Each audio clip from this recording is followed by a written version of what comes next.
Salut les amis, c'est PKLN, j'espère que vous avez la forme. Aujourd'hui, on va faire une petite analyse du jeton OMI de Ecomi à la demande d'un abonné. Donc n'hésitez pas vous aussi, si vous avez des cryptos que vous voulez analyser, n'hésitez pas à demander, je le fais avec grand plaisir. Et si vous n'êtes pas encore abonné, je vous invite à le faire, activez la petite cloche pour ne pas rater les prochaines vidéos, un petit comme, un petit like, ça fait super plaisir. Allez, suivez-moi, c'est parti.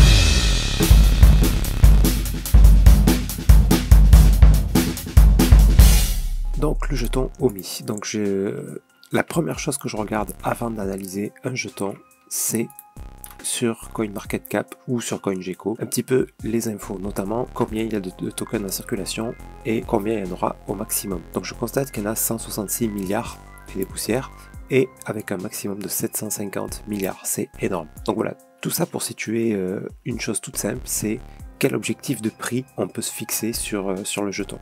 C'est-à-dire qu'aujourd'hui, il faudrait 166 milliards de capitalisation pour qu'il atteigne $1. Et plus tard, il en faudra 750 milliards, donc la capitalisation du Bitcoin quasiment. Bon, maintenant, elle est un peu plus élevée que ça, celle du Bitcoin, mais par moment, elle se situe par là. Donc c'est énorme, c'est très très peu probable. Après, on ne sait pas jusqu'où vont exploser les cryptos à l'avenir. Hein. Peut-être qu'il y aura énormément d'argent dans les cryptos et que OMI trouvera sa place. Et ça peut monter, bien sûr. Je ne dis pas que c'est impossible, mais c'est très peu probable. Donc voilà, il ne faut pas s'attendre à des to the moon excessifs, bien sûr. Toujours rester les pieds sur terre. Voilà, ça n'empêche pas, par contre, qu'il peut encore beaucoup monter. On n'est qu'à 537 millions de market cap actuellement. Donc c'est pas énorme. C'est pas énorme. Bref, voilà, une fois que j'ai situé ça, bon, j'ai pas fait la recherche des fondamentaux, apparemment, si j'ai bien compris, c'est un rapport avec VV, donc qui est une plateforme NFT qui a l'air assez prometteuse. J'ai pas pu la tester moi et je m'y suis pas intéressé parce que sur mon téléphone, impossible de la faire fonctionner. Voilà, j'ai pas trouvé de solution, donc voilà, j'y reviendrai peut-être plus tard si ça marche. Donc maintenant, la courbe. Donc là, je constate ici que le plus bas, en vrai, il est plus bas que ça. Hein. Il était vers 0,306. Voilà, donc il devait être par là. Donc plus bas que ça. C'est ça qui est important en fait. Donc qu'est-ce qu'on a ici? On a eu une impulsion, donc, et là, on a une méga correction. Hein. Un A, on a fait un B, et on est probablement en train de faire le C. Déjà, à partir de là, qu'est-ce qu'on peut déduire comme structure que on connaît?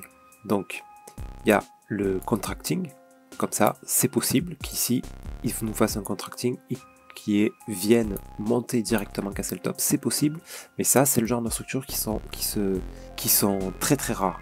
Donc, on va pas miser sur ça, vous voyez. Là, je mettrai pas tout mon argent là-dedans. Moi, je vais plutôt miser sur une structure qui est quand même plus fréquente. Par exemple, le régular. Donc, qui viendrait casser ce dernier plus bas. Voilà.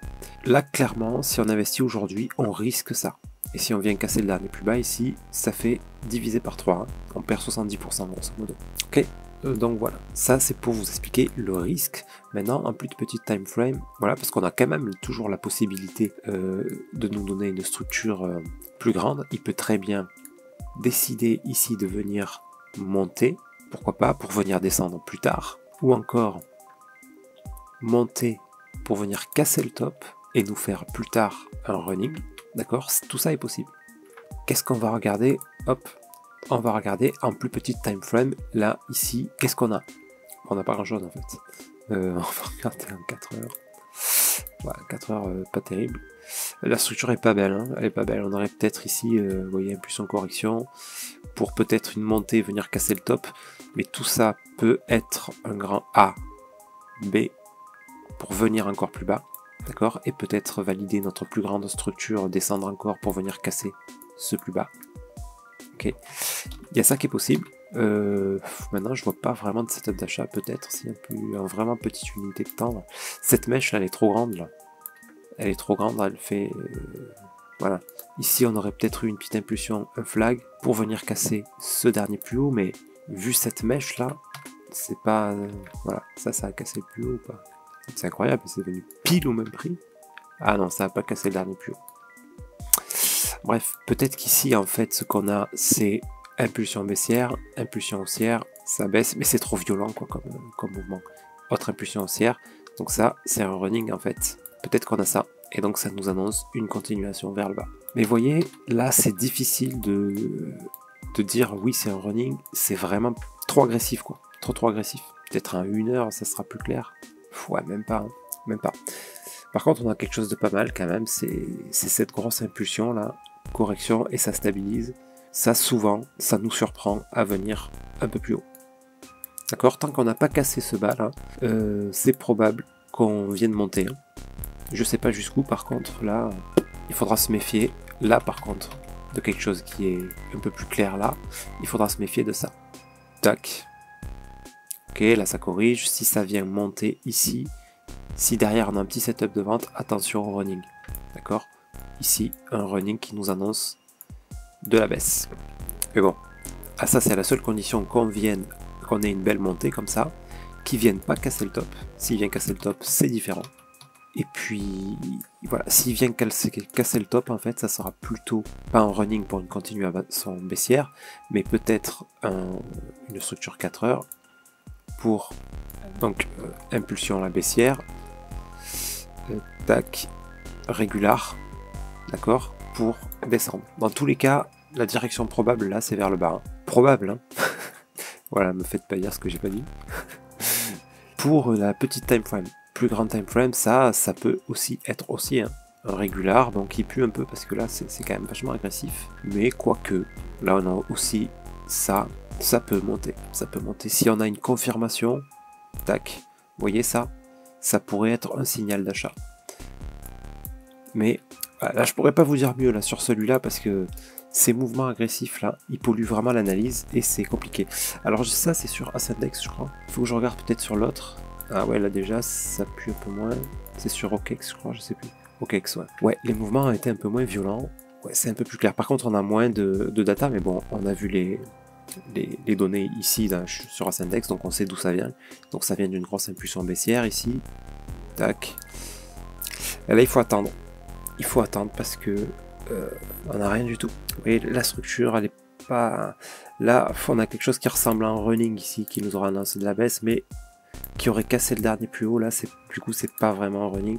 On a que des structures un peu bâtardes, quoi. Un peu bâtardes. Là, on a éventuellement impulsion, correction. Voilà, c'est possible qu'on monte comme ça. Si vous voyez ça, là, ça voudra dire qu'on va baisser. Si vous voyez ça à un moment, d'accord? Parce que s'il part tout de suite comme ça, c'est différent. S'il part tout de suite vers le haut, il faudra faire attention à cette fois-ci un running, hein, encore une fois, pour venir encore une fois descendre ici. Le running me paraît assez probable là, dans ce cas-là. Donc pourquoi pas tenter les buy setup pour essayer de choper cette montée-là. Mais par contre, faites gaffe. Hein. Break-even direct. Et ici, on prend des profits parce que le plus probable, ça va être ça. Voilà, moi par exemple, ici, là, on a ça. Tac. Moi, je me serais vraiment attendu ici à ce qu'ils viennent casser le top. Vous voyez, c'est pour ça qu'il faut faire toujours attention avant la cassure du top, parce que des fois, il nous fait des petits pièges comme ça dépend aussi du Bitcoin. S'il avait cassé le top, je vous aurais dit, bon, là, il nous a fait un régular, il nous entame le C, il va venir casser ce dernier plus bas. Là, on peut pas dire ça. On peut pas dire ça, puisque il n'a pas cassé le top, donc c'est peut-être un régular aussi, pour monter ici, pour après nous valider un régular justement. Avec A, B, C, avant de venir casser le dernier plus bas. Ok, enfin bref, voilà, je peux pas vous dire mieux là sur celui-là, la structure elle est pas assez développée et il y a beaucoup de mouvements agressifs, des structures pas terminées. Donc il va falloir attendre pour pouvoir vraiment faire une analyse qui va vous indiquer une direction, on va dire hautement probable. Il va falloir attendre le prochain mouvement pour y voir plus clair. Maintenant après, pour investir dessus, si le fondamental est bon, on est au plus bas quoi. On est quasiment au plus bas. On peut mettre un petit peu ici. Et si jamais c'est ce scénario-là qui se valide directement, eh ben on remet un petit peu d'argent quand on a cassé le dernier plus bas. On peut éventuellement faire comme ça. Au cas où, si on obtient plutôt ça avant d'avoir la chute, ben, on pourra prendre des profits ici à la cassure du top pour réinjecter quand on sera plus bas.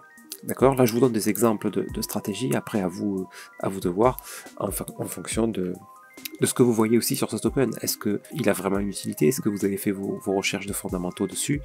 Ça, bien sûr, je vous encourage à le faire. Et puis voilà, les amis. Ok? Allez, on fait un petit tour sur le Bitcoin rapide. Mais il s'est rien passé de plus. Il s'est rien passé de plus, quoi. Ok, on a toujours les mêmes risques, les mêmes voilà, les mêmes schémas possibles, quoi. Là, ça serait bien qu'ils viennent casser ce top. Là, ça pourrait être un A, tac, ça pour venir encore plus bas. C'est-à-dire, oui, c'est ça, je dis pas de bêtises. Nous faire un petit régular ici pour venir descendre, casser ce dernier plus bas. Le tout peut nous donner ici un grand A, B, C, pour venir ensuite casser le plus haut, pour venir ensuite nous valider. Ouais, je vois encore deux possibilités, mais là ça me paraît vraiment complexe. Dans le Bitcoin, on voit jamais des structures aussi complexes. Voilà, quand même, je vous la donne.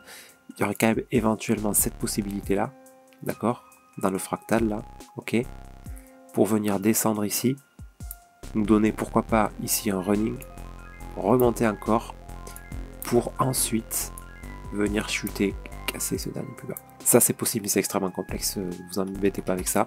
Sur le Bitcoin, j'y crois pas trop, hein, des structures complexes comme ça. En tout cas, si ça arrive, on le verra se développer, et bien sûr, je vous montrerai ça. Là, je pense plutôt, moi, à ça, ok, qu'on vienne ici casser ce plus haut, pour ensuite, de la vente, venir casser ce dernier plus bas. Et ça serait bien qu'il se passe ça, déjà parce que ça va nous laisser le temps ici de re-rentrer, et ça serait plus simple, voilà. Quand ça traîne longtemps comme ça, après une grande correction, après un running même comme ça, ça nous annonce que vraiment on devrait avoir une belle hausse.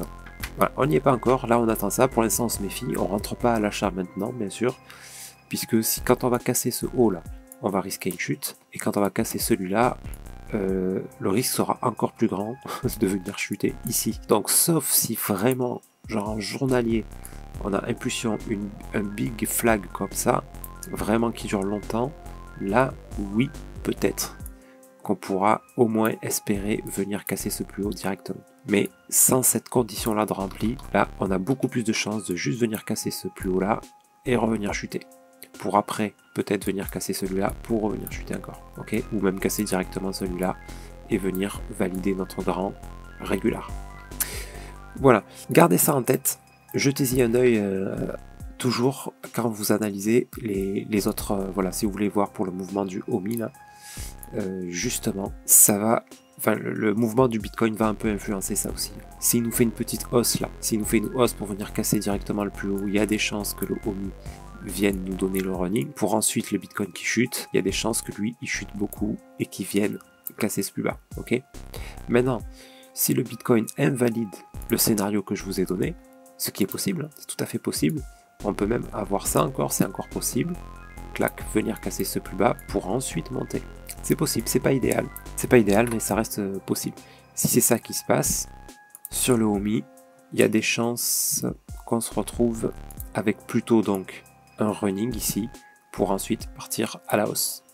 Alors, on va viser ce dernier plus haut, hein, pas plus pour l'instant, parce qu'on a toujours le risque que lors d'une correction du Bitcoin plus tard, eh ben, on se retrouve à faire ici notre régular pour venir casser ce plus bas. Ok, donc gardez ça en tête, méfiez-vous les amis. Sur ce, prenez soin de vous et de votre portefeuille. Je vous souhaite une excellente journée. Je vous dis à très bientôt, c'était PKLN.